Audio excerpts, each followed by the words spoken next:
Assalamualaikum warahmatullahi wabarakatuh. Halo semuanya, selamat pagi dan salam sejahtera untuk kita semua. Perkenalkan, nama saya Febrianti dengan NIM 2025410002. Saya adalah mahasiswa dari Universitas Flores, Fakultas Ekonomi dan Bisnis, Prodi Manajemen. Pada video kali ini saya akan membahas terkait tentang mata kuliah yang saya ambil, yaitu Sosiologi dan Politik dengan dosen pengampu Bapak Agustinus F. Pascalino dari SM Home. Pada video ini saya akan menganalisis 4 permasalahan politik yang ada di Indonesia terkait materi bab 4 yang saya ambil, yaitu konsep politik. Oke teman-teman, setiap hari kita disuguhkan berbagai berita yang ada di Indonesia, mulai dari praktik politik uang saat pemilu, kasus korupsi yang melibatkan pejabat negara, hingga munculnya dinasti politik dari berbagai daerah. Berita-berita tersebut bukan hanya menjadi konsumsi media, tetapi juga mencerminkan bagaimana politik bekerja dalam kehidupan bermasyarakat dan bernegara.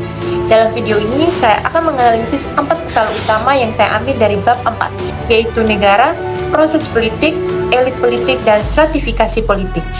Pada video kali ini, saya akan membahas masalah pertama terkait tentang politik uang dalam pemilu.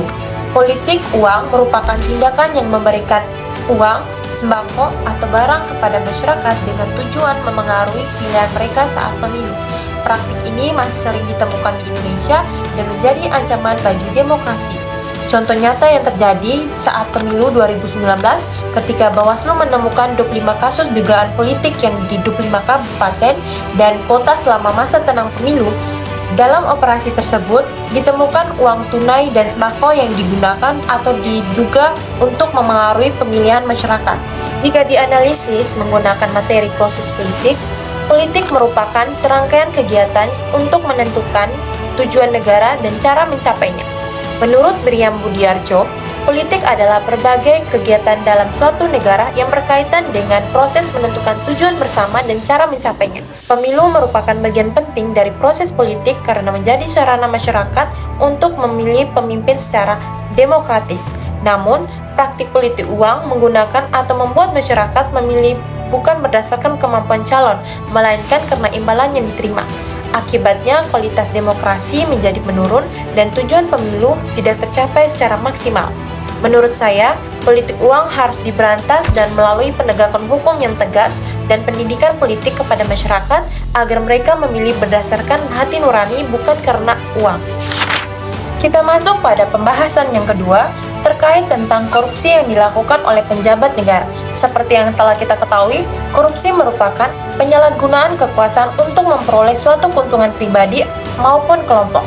Kasus korupsi menjadi persoalan serius di Indonesia karena berdampak pada pembangunan dan kesejahteraan masyarakat. Salah satu contoh nyatanya adalah kasus korupsi Tata Niaga Timah yang diungkapkan pada tahun 2024. Kasus ini digunakan dan menyebabkan kerugian negara yang sangat besar dan melibatkan sejumlah pihak dalam pengelolaan sumber daya alam. Dalam materi negara, dijelaskan bahwa negara merupakan suatu organisasi yang memiliki kekuasaan untuk mengatur masyarakat demi mencapai kesejahteraan bersama. Negara memiliki tugas yang penting untuk melindungi masyarakat, menegakkan hukum, serta mengelola sumber daya untuk kepentingan bersama. Namun, ketika penjabat melakukan korupsi, fungsi negara tidak lagi berjalan sebagaimana mestinya. Anggaran yang seharusnya digunakan untuk pembangunan justru disalahgunakan sehingga masyarakat menjadi pihak yang paling dirugikan. Menurut saya, negara harus memperkuat sistem pengawasan, meningkatkan transparansi, dan memberikan hukuman yang tegas kepada pelaku korupsi agar tercipta pemerintahan yang bersih dan dapat dipercaya oleh masyarakat. Kita masuk pada pembahasan yang ketiga terkait tentang masalah yang ketiga, yaitu dinasti politik. Seperti yang telah kita ketahui, dinasti politik merupakan jabatan politik yang dipegang oleh anggota keluarga yang sama secara bersamaan atau secara bergantian dalam waktu yang bersamaan, sehingga kekuasaan cenderung berpusat pada kelompok tertentu. Contoh nyata yang dapat kita lihat dan dapat kita ambil di beberapa daerah di Indonesia, yaitu di mana kepala daerah, wakil kepala daerah, atau anggota DPRD berasal dari satu keluarga. Fenomena ini sering terjadi perbincangan karena dikhawatirkan menjadi mengurangi kesempatan masyarakat lain untuk ikut bersaing secara adil. Dalam materi elit politik, dijelaskan bahwa elit politik merupakan sekelompok kecil orang yang memiliki kekuasaan, pengaruh, dan kemampuan dalam menentukan arah kebijakan negara. Keberadaan elit politik sebenarnya penting dalam menjalankan pemerintahan. Namun, apabila kekuasaan hanya berputar pada kelompok tertentu, maka proses regenerasi kepemimpinan menjadi kurang sehat dan dapat menimbulkan penyalahgunaan kekuasaan. Menurut saya, setiap warga negara harus memiliki kesempatan yang sama untuk menjadi pemimpin. Yang seharusnya menjadi dasar pemilihan adalah kemampuan, integritas, dan komitmen untuk melayani masyarakat, bukan hubungan keluarga. Kita masuk pada pembahasan keempat terkait masalah tentang demonstrasi masyarakat terhadap kebijakan pemerintah. Demonstrasi merupakan salah satu bentuk penyampaian aspirasi masyarakat terhadap kebijakan yang dianggap kurang sesuai dengan kepentingan publik. Contoh nyatanya yaitu demonstrasi mahasiswa dan masyarakat pada tahun 2024 yang menolak revisi Undang-Undang Pilkada. Aksi tersebut dilakukan di berbagai daerah sebagai bentuk penyampaian aspirasi agar proses demokrasi tetap berjalan sesuai prinsip keadilan. Jika dianalisis menggunakan materi sistem politik merupakan keseluruhan proses dan hubungan antara lembaga negara, pemerintah, dan masyarakat dalam menjalankan kehidupan berbangsa dan bernegara. Dalam sistem politik yang demokratis, masyarakat memiliki hak untuk menyampaikan pendapat, kritik, dan aspirasi kepada pemerintah.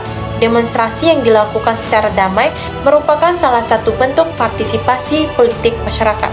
Menurut saya, pemerintah harus mendengarkan aspirasi masyarakat dan membuka ruang sidang sehingga setiap kebijakan yang diambil benar-benar mencerminkan kepentingan rakyat serta memperkuat kepercayaan masyarakat terhadap sistem politik. Berdasarkan 4 permasalahan yang telah saya jelaskan, dapat disimpulkan bahwa konsep politik tidak hanya dipelajari sebagai teori, tetapi juga digunakan untuk memahami berbagai persoalan nyata yang ada di Indonesia.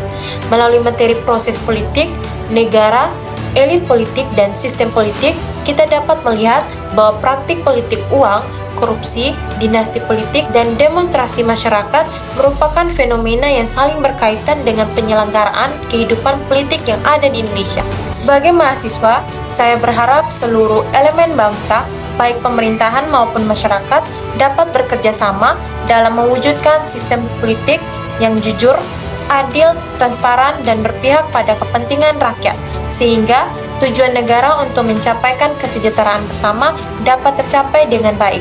Sekian video dari saya. Terima kasih. Wassalamualaikum warahmatullahi wabarakatuh.